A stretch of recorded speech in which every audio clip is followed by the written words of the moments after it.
అమ్మా అనొక్కసారి పిలిచి నమస్కారం చేస్తే చాలు, వెంటనే నేనున్నాను రా బిడ్డా అని అమ్మవారు కాపాడుతుంది. మీకు నేను ఒక మాట చెప్తే మీరు ఆశ్చర్యపోతారు. ఈ శ్లోకం ఎంత శక్తివంతమో తెలుసా?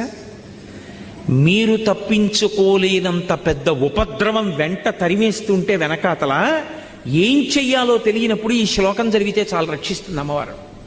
అంత శక్తివంతం.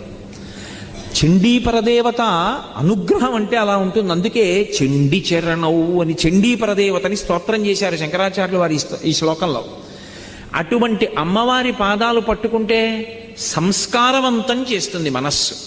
ఇక్కడ మీరు నన్ను ఒక ప్రశ్న అడగచ్చు, ఏమండి ఒకవేళ అసలు కోర్కెల మీద వ్యామోహం పోక, అసలు వ్యామోహం అనేటటువంటిది పోతే కదండి ధర్మబద్ధం చేసుకుందామన్న కోరిక. ఆయన అలా చెప్తాడు కానండి, ఏడాదికి ఒకసారి వచ్చి